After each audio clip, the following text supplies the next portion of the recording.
Muito bem. Irmãos, nessa tarde nós queremos trabalhar um pouquinho uma visão bíblica de que eu e você, nós não somos nosso. Muito importante cada membro da igreja entender o que significa ser membro do corpo de Cristo. Por isso que o tema da nosso encontro hoje é autoconhecimento, mas não é um autoconhecimento como a psicologia propõe, não é um autoconhecimento, por exemplo, como um livro de autoajuda pode propor, uma ciência, alguma coisa assim.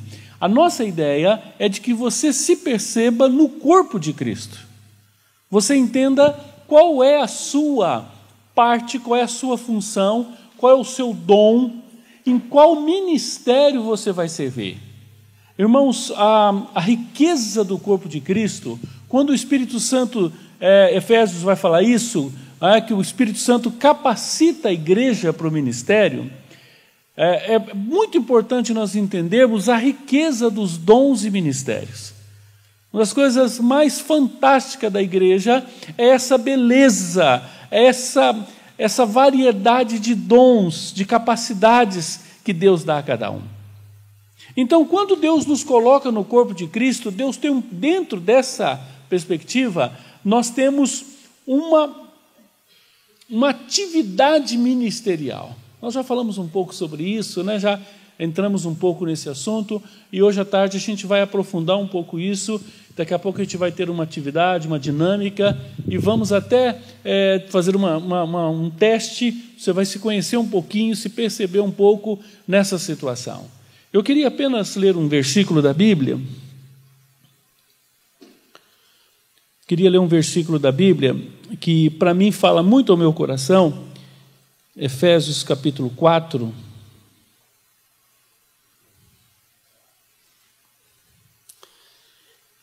O início do versículo do capítulo 4, ele diz: rogo-vos, pois, eu preso no Senhor, que andeis como é digno da vocação a que foste chamado, com toda humildade e mansidão, com longanimidade, suportando uns aos outros, procurando guardar a unidade do Espírito pelo vínculo da paz. Há um só corpo e um só Espírito, como também fostes chamados em uma só esperança da vossa vocação. Um só Senhor, uma só fé, um só batismo, um só Deus e Pai de todos, o qual é sobre todos e por todos e em todos. Aí o versículo 7 vai dizer: mas a graça foi dada a cada um de nós, segundo a medida do dom de Cristo. Por isso diz: subiu alto, levou o cativo o cativeiro, e deu dons aos homens.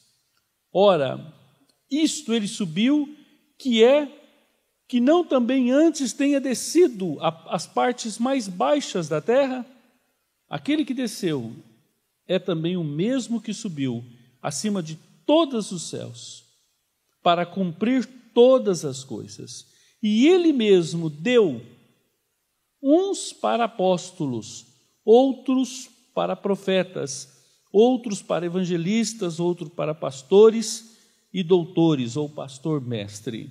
E o verso 12 vai dizer: querendo o aperfeiçoamento dos santos, para a obra do ministério, para a edificação do corpo de Cristo, até que todos cheguemos à unidade da fé e um conhecimento do Filho de Deus, a homem perfeito, à medida da estatura completa de Cristo, para que não sejais mais como meninos inconstantes, levados em roda por todo o vento de doutrina, pelo engano dos homens, com que astúcias enganam fraudulosamente. Antes, seguindo a verdade em amor, cresçamos em tudo naquele que é a cabeça, Cristo, do qual todo o corpo, bem ajustado e ligado pelo auxílio de todas as juntas, segundo a justa operação de cada parte, faz o aumento do corpo para a sua edificação em amor. Irmãos, esse texto vai ser a base da nossa primeira palestra, para nós compreendermos um pouco a sua identidade no corpo de Cristo. Quem é você no corpo de Cristo? Você estuda, por exemplo, uma visão muito rápida, muito rasteira, por exemplo, da história de Israel. Você percebe que logo que Deus tira o povo do Egito, e Deus tira aquele povo com mão forte, coloca, atravessa o deserto, e Moisés está à frente daquele povo, e aquele povo grande, aquela multidão, 3 milhões de pessoas, e Moisés conversando, e Moisés conversando com aquele povo, corrigindo, julgando, ensinando. E um dia o sogro dele ficou sentado vendo ele fazer aquilo. Vocês sabem o nome do sogro dele? Ninguém sabe? Jetro. E ele fica olhando aquela cena patética, né, de alguém tentando fazer tudo sozinho, alguém querendo resolver tudo sozinho. Depois ele chama o seu genro e diz assim: vem cá, você vai se matar. Esse não é o padrão de Deus. Você precisa treinar pessoas, orar, escolher, treinar pessoas e colocar pessoas para trabalhar. Você precisa gerenciar, né, esse trabalho, mas você precisa fazer sucessor. Você precisa ter uma equipe de trabalho. E aí quando você estuda, por exemplo, a distribuição em volta do tabernáculo, com o crescimento da maturidade desse povo, você vai perceber que o tabernáculo ficava no meio, e as tribos ficavam em volta, e as tribos eram divididas, havia liderança e subgrupos, e esse grupo trabalhava em termos de mutirão quando era guerra, não tinha uma estrutura de governo, um aparelho do Estado. As atividades eram descentralizadas, tinham funções, os levitas não podiam ter terra, mas tinham o tabernáculo para trabalhar, para servir ao Senhor. E aí, quando você vê, depois que eles chegam na terra prometida, com o tempo, esse mesmo povo começa a olhar para os povos vizinhos e começa a admirar um aspecto que eles não tinham, que era a figura do rei. E quando você vai para a Bíblia, você vai ver que o povo começa a ansiar por rei.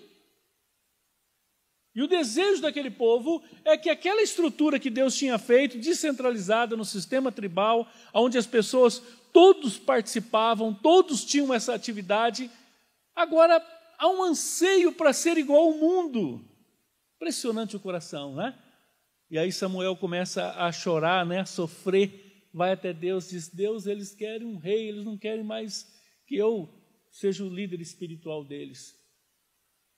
E Deus diz para eles assim: olha, Samuel, você está enganado, eles não estão rejeitando a você, eles estão rejeitando a mim. E aí Deus orienta e fala assim: Samuel, vai lá e fala com esse povo, diz: povo, é o seguinte, um rei, ele vai custar o que nós conhecemos hoje como aparelho do Estado. Nós estamos saturados disso, né? Não estamos? Olha a estrutura do governo brasileiro, o que é isso aí? E aí ele disse assim: olha, faz assim, diz para o povo não pegar rei, porque se eles escolherem um rei, se eles tiverem um rei, esse rei vai cobrar impostos, esse rei vai ter uma estrutura caríssima para vocês pagarem, esse rei vai precisar de padeiro, vai precisar, a sua filha mais bonita vai servir lá, o seu filho mais forte vai ter que ser soldado, ele vai ter que ter arma, ele não vai poder trabalhar na lavoura, ele vai ter que ser sustentado, isso vai ter um custo muito alto.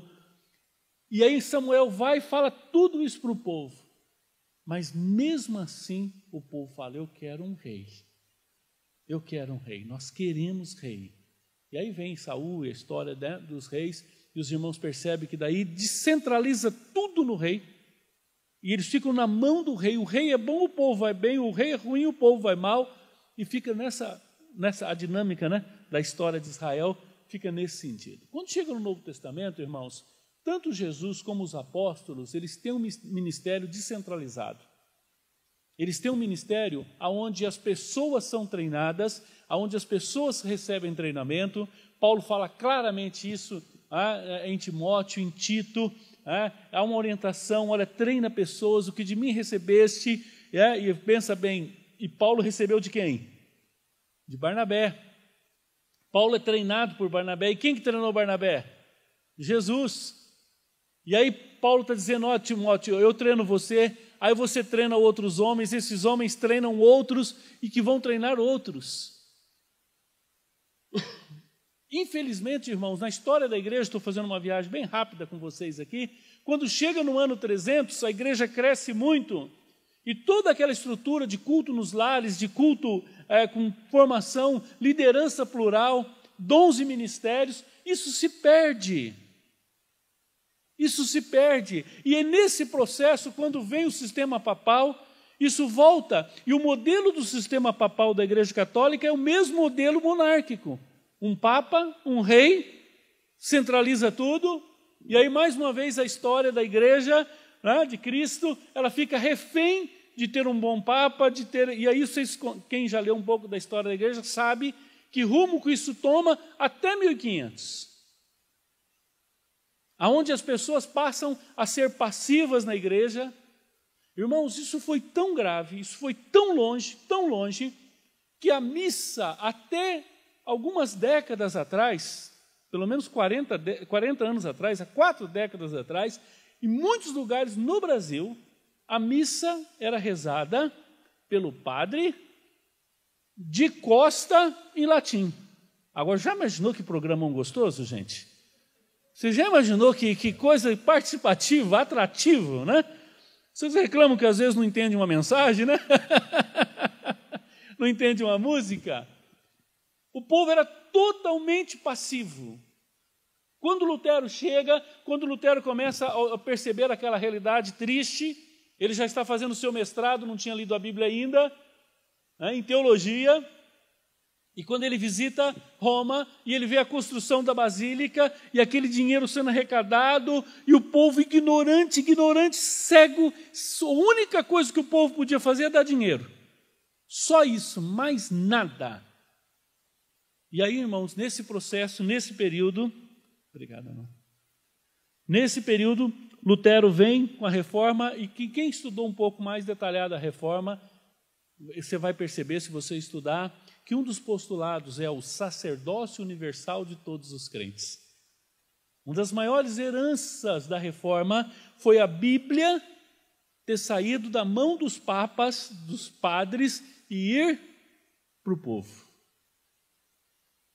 Irmãos, isso foi tão forte, que em 1970 e algumas coisas, aqui na cidade do lado de Maringá, tem a Praça da Bíblia. Sabe por que, na cidade de Mandaguaçu, sabe por que ela chama Praça da Bíblia?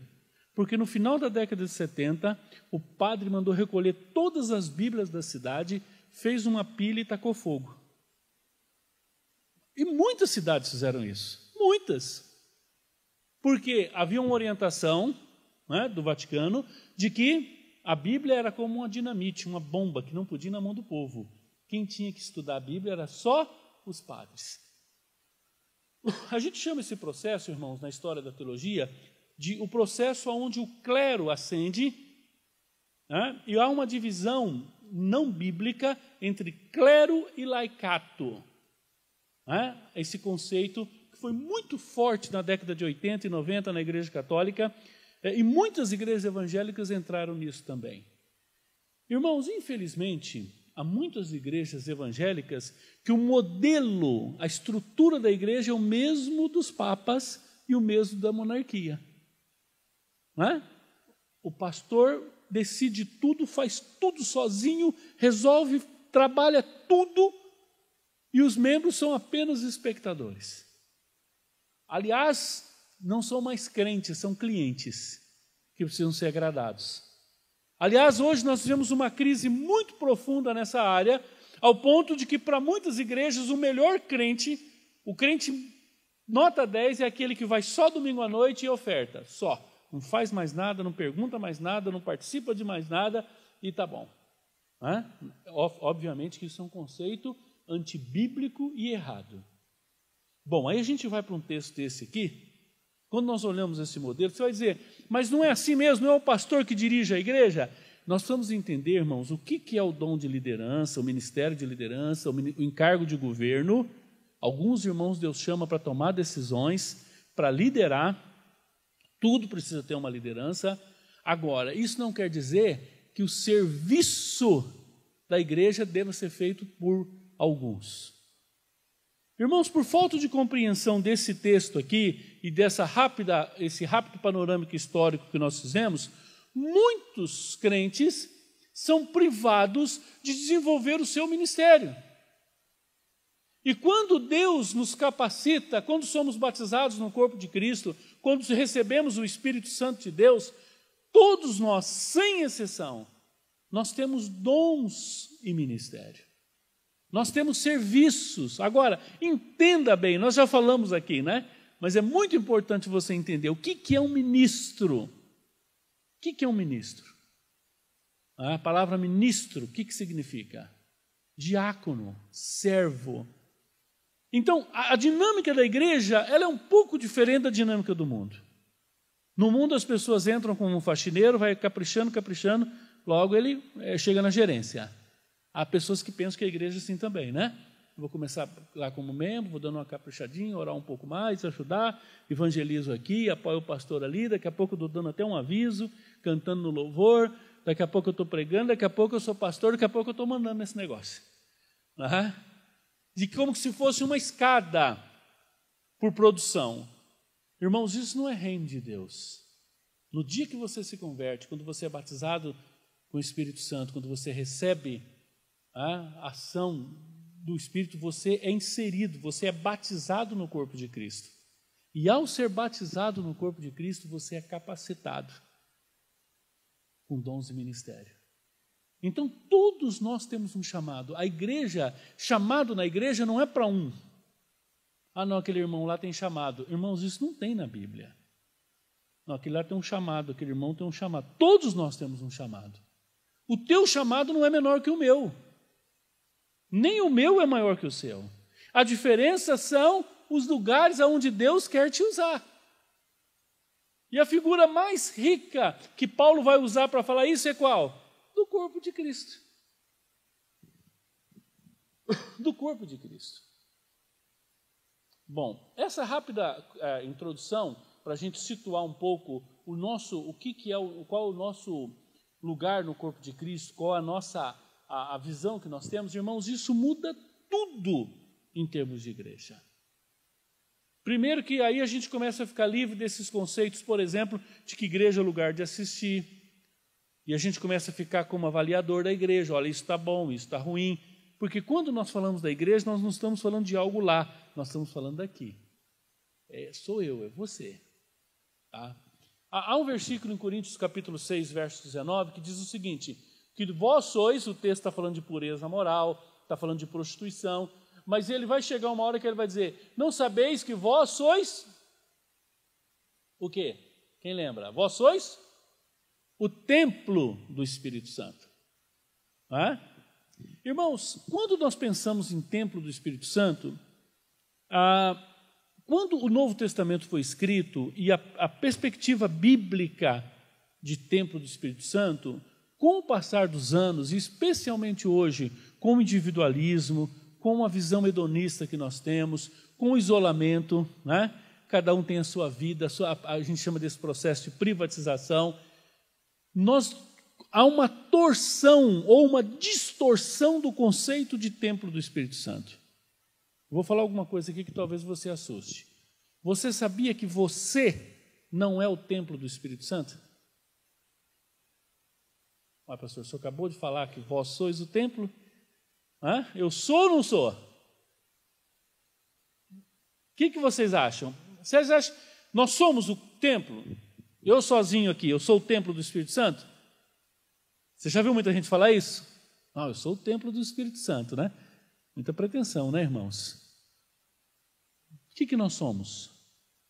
Veja, vós, plural, sois o... Quantos templos existem? Então, em quando que eu sou templo? Quando eu estou na unidade. Você está percebendo por que não existe meu ministério? Eu hoje vejo pessoas falando, a igreja tal, ministério do irmão tal. Agora o meu ministério... Irmãos, ministério não é meu. Eu não tenho ministério. Eu faço parte de um ministério. Eu sirvo a Cristo porque eu sou servo. E por que eu sou servo? Não sei se os irmãos estão entendendo. Alguns conceitos ajudam a gente a ter uma visão mais humilde do nosso trabalho, mais realista. Primeiro, se você entende que você não é o templo, se você se isolar do corpo, Irmãos, por causa disso, nós temos uma crise muito grande teológica no Brasil hoje, e a maior heresia do nosso país hoje, o pastor Giovanni citou essa heresia ontem aqui na nossa reunião, é a teologia dos desigrejados. O que é essa teologia, gente? O que é essa doutrina?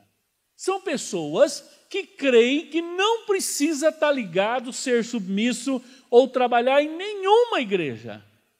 Porque eu sou o templo, então eu mudo para São Paulo e lá eu e minha esposa, nós somos o templo, acabou, não preciso de ninguém. Não preciso nem mudar, aqui mesmo, eu conheço pessoas em todos os lugares que estão entrando para essa heresia.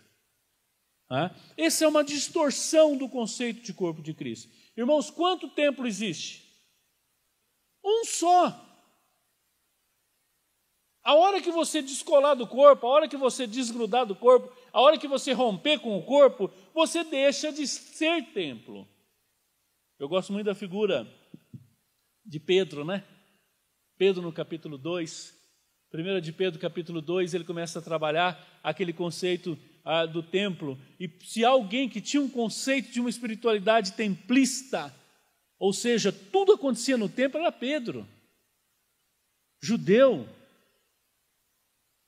Doutrinado nesse conceito de que Deus morava num lugar, que lá era a habitação de Deus, e muita gente acredita nisso ainda, né? Que a casa de Deus, aquele local, é consagrado para culto, mas ali não é casa de Deus. Quem é o templo do Espírito Santo? Nós. Irmão, se nós temos essa compreensão, nós descartamos qualquer possibilidade da teologia, da heresia que existe hoje dos desigrejados. E pasmem vocês, isso cresce a cada dia. O IBGE colocou na última pesquisa, 4 milhões de brasileiros estão nessa categoria. Gente, 4 milhões. A Igreja Presbiteriana do Brasil, que é uma igreja grande, no Brasil, uma igreja média, tem 1.400.000 membros. No Brasil todo, os desigrejados têm quanto? 4 milhões. Pessoas que chegaram à conclusão, eu não preciso. Como o pastor disse ontem, muitos dos desigrejados eles são fruto de decepções, de crise com o pastor, crise com liderança, crise com ele mesmo, crise de ver coisa errada, mau testemunho dentro da igreja. Eu sei que isso acontece. Mas isso, se você tem uma teologia correta, a hora que você tem uma decepção com o pastor, uma liderança, qual é o princípio de Deus? Restauração, perdão, conserto, confissão. Tem um caminho para isso. Agora, enquanto nós somos chamados por Deus, por isso que esse texto aqui de Efésios, ele é muito próprio para a nossa realidade aqui, você ter essa compreensão de que você faz parte de um corpo. Você faz parte de um corpo. Então você não é seu. Irmãos, muito importante nós entendermos o que significa ser um ministro do Evangelho. Nós somos ministros, todos nós. Nós somos servos do Senhor. Bom, se você é servo, você precisa entender que você foi comprado. Um escravo era comprado. A palavra servo é escravo. Eu sei que ninguém gosta disso, né? Imagina se eu me apresentar aqui, a Samanta falasse assim, olha, vamos chamar aqui um escravo. Escravo Paulo, por favor, vem aqui. Escravo Paulo, diga aqui, escravo Paulo, como é que foi? Você pode fazer tal coisa? Depende, eu tenho que falar com o meu Senhor. Então, esse conceito, irmãos, de que nós não somos nosso e de que não há nenhuma ação do Espírito Santo fora da igreja nos ministérios, você vai dizer, mas Deus não pode agir na natureza? Pode. Deus não pode usar um passarinho para converter alguém? Pode. Deus faz o que Ele quer. Mas a Bíblia diz que quando nós somos batizados no corpo de Cristo, a ação de Deus é através da igreja. Agora, entenda uma coisa, a Bíblia diz que o corpo de Cristo é a igreja. Cristo é o cabeça. É possível alguém estar em Cristo e não estar na igreja? Não. Não é possível. Porque se a figura do Novo Testamento, mais usada por Paulo, é de um corpo, e o corpo de Cristo é a igreja, então quando alguém diz, não, mas eu não preciso da igreja para ter Cristo, igreja é uma coisa, Cristo é outra. É isso, irmãos? Não. Isto é uma heresia. Esse dedo aqui, ele não é autônomo. Ele só faz parte desse corpo enquanto ele está grudado, enquanto ele recebe comando do cabeça. Esse meu pé aqui, ele está preso a esse corpo, está vinculado a esse corpo, e tudo que ele for fazer, ele deve submissão e prestação de conta à minha cabeça. Por melhor que ele possa ser, são as mãos que o lavam, são os olhos que o veem, é a boca que alimenta para chegar lá. Vocês estão percebendo como que Paulo não poderia usar uma figura mais rica do que o corpo de Cristo? Então, quando alguém está em Cristo, ele está na igreja. Quando alguém não está na igreja, não está em Cristo. Por isso, irmãos, que na igreja não há espaço para o teu ministério. Você não tem ministério. O ministério é de Cristo. A igreja é de Cristo. Você serve a Deus na igreja. Você é um escravo de Cristo. Você é um comprado. Você não é seu. Se nós entendermos que eu não sou meu, que eu sou comprado por Cristo. Eu sou duas vezes, né? Sou a história do barquinho lá. Vocês conhecem a história do barquinho, né? Acho que todo mundo conhece, né? O avô foi e fez um barquinho de madeira, caprichado, era um marceneiro, aquele barquinho que era um espetáculo. Uma chuva forte, o netinho vai lá, pega o barquinho, vai brincar na enxurrada, a enxurrada leva embora. 4, 5 quarteirões lá embaixo, alguém acha o barquinho, lava, era o dono de uma loja, botou para vender. O menino está andando na rua, olha o barquinho e fala, lá, vô, barquinho que você me fez, vamos lá pegar que é meu. O vô sabiamente entra lá, tenta conversar, o dono da loja não tem acordo e diz, quanto custa esse barco? Custa tanto, então comprou. E deu de novo para o menino. Assim somos nós. Deus nos criou, mas a enxurrada do pecado nos levou. E a cruz do Calvário, em Cristo Jesus, nós somos comprados 2 vezes. Somos de Deus 2 vezes. Por direito e por compra. Por criação e compra. Agora veja bem, gente. Depois de ser criado, depois de ser comprado, depois de ser dotado, o dom que você tem, quem te dotou? Quem te dotou desse dom? Quem te criou e quem te comprou. Agora Deus te cria, Deus te compra, Deus te capacita, e você quer a glória do ministério para você? E você acha que é você que está fazendo alguma coisa? Ou seja, falta-nos a compreensão de quem realmente nós somos, da nossa identidade. Nós somos servos. Nós dependemos do corpo. Nós estamos ligados.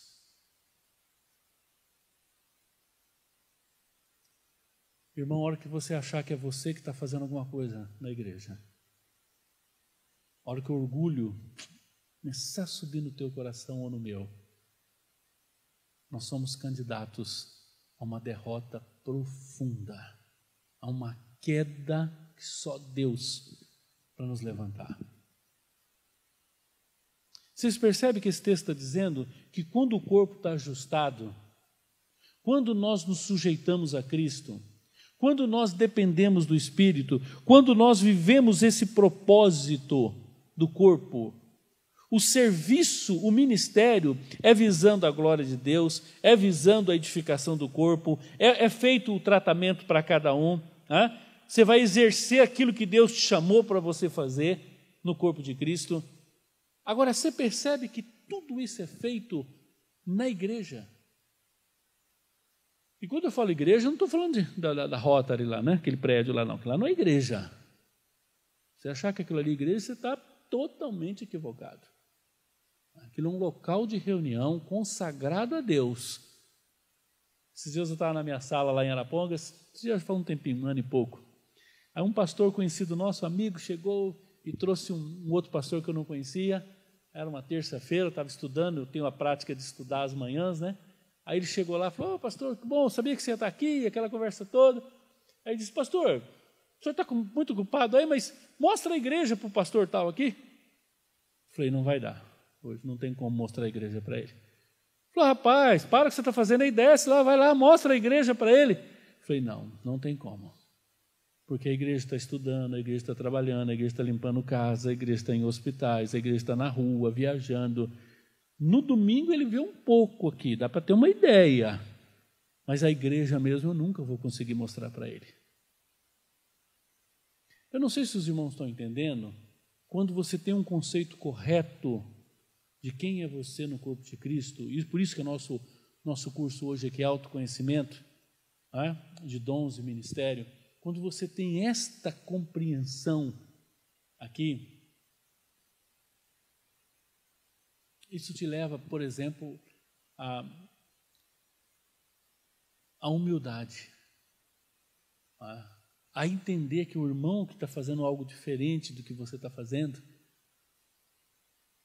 ele não é menor que você. De que o outro ministério, ele não é menos importante. Irmãos, não tem ministério mais importante. Não tem serviço, não tem dom mais importante. Todos os dons. E quando você é chamado por Deus, daqui a pouco a gente vai fazer um teste que talvez te ajude aí você a se perceber um pouco mais. Quando você percebe para que você foi chamado, irmão, você se torna uma pessoa muito útil no corpo de Cristo. Porque quando você quer fazer tudo, há dois extremos na igreja, irmãos. Uma minoria que quer fazer tudo e uma maioria que não quer fazer nada. Você tem um contingente enorme de pessoas que não querem fazer absolutamente nada. Nada. Mas há um grupo que começa a se dispor e começa... Porque ele se dispõe, a gente começa... Isso é um erro nosso, da liderança, a gente começa a sobrecarregar. Eu costumo dizer, irmãos, se o ministério da igreja está sobrecarregando a tua vida, eu falo isso para os pastores. Se o teu pastorado, isso serve só aos pastores, a todos vocês. Se o que você faz hoje te priva de ter tempo para Deus, te priva de ter tempo para tua esposa, tempo para tua família, não é que tem alguma coisa errada, está tudo errado. Você está tentando ser Deus. Você está achando que é você que é o cara, você que faz o negócio acontecer. Quando você é daquele tipo que diz assim, olha, gente, eu não posso, porque se eu sair desse negócio aqui, a casa cai. Isso aqui depende de mim. Irmãos, se o teu ministério depende de você, está tudo errado. Claro, existe um processo, uma época que você está implantando, você está treinando os líderes, mas se o que você está fazendo não tem ninguém para fazer, de duas uma, ou você é um gênio sobrenatural que ninguém nunca viu na face da terra, ou você está impedindo as pessoas de trabalharem onde você está. Você está cercando todo mundo, não deixa ninguém fazer. Só você que faz. Irmãos, isso gera estresse, isso gera cansaço, isso gera orgulho, soberba. Você arrebenta a família, arrebenta a saúde. Eu não creio que Deus tem um ministério para você, alguma coisa na igreja que vai arrebentar com você, arrebentar com o teu casamento, acabar com o teu tempo com Deus. Você não tem tempo para devocional, não tem tempo para ler um bom livro, não tem tempo para bater um papo com um amigo, para receber um amigo, para receber pessoas. Você é daquele tipo que quando as pessoas te ligam já estão preocupados se você vai te incomodar, que você está sempre muito ocupado. Todo mundo já sabe, que ativismo é fuga, fuga do espelho, fuga da realidade. Mas no ministério, irmãos, isso é muito sério. Porque quando você não deixa ninguém fazer aquilo que Deus te deu como dom para você fazer e ensinar outros, além de estragar a tua família, você inibe as pessoas, você rouba das pessoas o privilégio de crescer. Talvez você tenha entendido que é você que é o segredo. E aí você está fora do padrão de Deus. Por isso, irmãos, cabe a nós a disposição de dizer, Senhor, aonde o Senhor quer me usar? E só onde o Senhor quer me usar? Eu não quero fazer tudo, eu não quero abraçar tudo, eu não consigo fazer tudo, eu não sei fazer tudo. O que é para fazer? O que Deus tem pedido de você? Irmãos, uma compreensão clara de que eu sou um escravo, que eu sou criado por Deus, né? Lembra que nós falamos um pouquinho sobre aqueles 4 pilares da cosmovisão cristã? A criação é o primeiro, depois a queda, a redenção e a volta de Cristo, né? Então, se você tem uma compreensão, primeiro, realmente eu sou criado por Deus, então eu sou dele por propriedade, por criação. Segundo, eu sou redimido, eu sou comprado. Eu acho assim que isso parece que nós perdemos, porque nós trocamos a ideia de regeneração e arrependimento por aceitar Jesus. Então você chega para a pessoa e pergunta assim, você é convertido? Ele fala, eu já aceitei Jesus.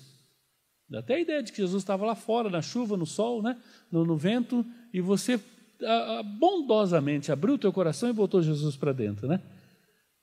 Isso, tadinho desse Jesus, né? Irmãos, quando nós temos uma compreensão do que era a nossa situação em Cristo, por isso que eu gosto demais da disposição do livro de Efésios. Como é que Efésios começa a falar? Da Trindade, o Pai elege, o Filho redime, o Espírito sela. Depois ele fala do homem no capítulo 2, nós estávamos mortos nos nossos delitos e pecados. E andávamos como todos andam aí, né? No curso desse mundo, seguindo o pensamento da mente, do coração, e fazíamos a vontade da carne, e fazíamos os desejos desse mundo, né? Seguindo nossos próprios pensamentos. Aí o versículo 4 do capítulo 2 tem ali uma conjunção adversativa, né? Mas Deus, sendo rico em misericórdia, por causa do seu grande amor, nos redimiu. Quando nós temos essa compreensão, irmãos, de que nós somos comprados, a dívida que nós tínhamos era impagável e Cristo pagou, eu sou totalmente dele agora. Há uma figura no Antigo Testamento que ajuda a gente a entender muito isso. Você imagina, naquela época, alguém poderia começar a contrair dívidas com alguém, e de repente vamos pensar que vamos simular a minha família do Newton, a gente fosse vizinho de sítio e eu começasse a trabalhar, a negociar com o Newton e comprar e não conseguia pagar e a dívida fosse aumentando, até que chegava uma hora que eu dizia assim para todo, assumia a minha falência, dizia, Newton, eu não tenho como te pagar. Então o que ele fazia? Ele chamava um ancião, 2 ou 3 líderes da casa de Deus, homens de Deus, sacerdotes, pessoas como testemunha, e ele me levava numa situação de ar livre e dizia assim, olha, a partir de agora, o Paulo, a Vera, o Vinícius, a Ana e tudo que eles têm passa a ser do Newton por 6 anos. Nós vamos trabalhar para você. Nós vamos viver lá, tudo que você mandar, nós seremos seus escravos por 6 anos. E independente do valor da dívida, nesses 6 anos, toda a dívida está paga. E aí eu iria morar lá, trabalhar, fazer o que o Newton mandasse, né? Chegar lá, pastor, o senhor vai lavar pecinha por pecinha dessa aqui da Autopeça Barbosa, né? De caminhão lá, né? Eu e a Vera lá, o Vinícius, todo mundo trabalhando. 6 anos, chegava o dia da nossa libertação. E aí esses homens de Deus vinham publicamente e me declaravam livre. Agora o lindo aí, irmãos, é que há uma adenda aí que dizia o seguinte, mas se por acaso eu tivesse nesses 6 anos entendido que ele era um bom Senhor e de coração, de decisão, eu quisesse ser escravo dele para sempre, aí ele me levava na parede, colocava a minha orelha ali, furava a minha orelha na presença daqueles homens, novamente, e a partir daquele momento, eu, a Vera e o Vinícius, seríamos eternamente seus escravos. Não tinha mais volta. Irmãos, isso aconteceu na cruz do Calvário. Jesus pagou todas as nossas dívidas. Por isso que o salmista pergunta para a gente, né? Você já tem as suas orelhas furadas, né? Eu já tenho a minha orelha furada, diz o salmista. Tu furaste as minhas orelhas. Senhor, quando nós entendemos isso, ó Pai, de que nós somos teus filhos, mas por causa do pecado nós contraímos uma dívida impagável, o Senhor pagou a nossa dívida. Por isso, irmãos, que a igreja ela é uma comunidade de escravos, de servos. Eu sei que você não gosta muito da ideia de escravo, né? Na nossa época, irmãos, de autonomia, de independência, nossa época de liberdade, de tantos direitos, você falar que você não tem direito a nada, só de servir a Cristo, é loucura. Por isso que, para trabalhar na igreja, nós precisamos primeiramente assumir a nossa identidade de servo. E Jesus, um dia, eu acho que o povo estava começando a crescer o olho no poder, ele falou, olha, você quer saber o que é um escravo?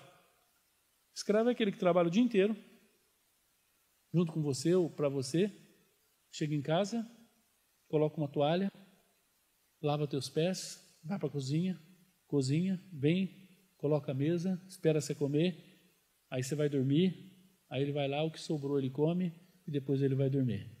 Isso é escravo. Isso é servo. Irmãos, há espaço para a glória? Para terminar essa primeira fase, irmãos, nós temos que entender isso. Se nós trabalhamos para Deus, se nós servimos a Deus, nós não estamos esperando reconhecimento, nós não estamos esperando aplauso, nós não estamos esperando recompensa. Irmãos, como essa verdade precisa ganhar o nosso coração.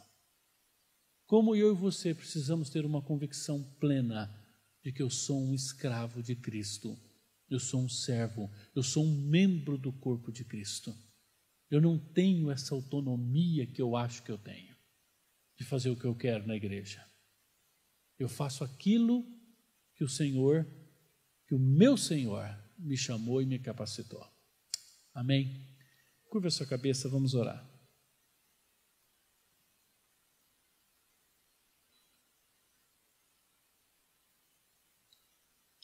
Quem sabe, irmão, você tem um conceito errado. Quem sabe você tem uma doutrina errada no teu coração, uma heresia, e que essa noite foi corrigido pelo Senhor, pela palavra. Quem sabe você tem vivido mais para você mesmo, você tem perdido essa visão bíblica de quem é você realmente. Mas independente do que você pensa, eu quero te dizer nessa tarde, você é um escravo de Cristo, você é um servo de Deus. Você foi comprado, você foi criado e comprado, e agora designado para a igreja. Você foi chamado para a igreja, para servir. Diga isso para o Senhor. Eu sei que você não precisa fazer isso, mas faça isso, se disponha dizendo, Senhor, eu quero fazer a tua vontade. Eu quero servir a igreja, Senhor. Quem serve a igreja serve a Cristo. Quem faz para a igreja faz para Cristo. Ah, Senhor, nos dê essa compreensão nessa tarde. Em nome de Jesus nós oramos, Senhor. Ganhe o nosso coração, nossos afetos, que isso possa refletir na nossa vida, Senhor, no nosso comportamento, nas nossas reações. Oh, Pai, capacita-nos no nome de Jesus. Amém.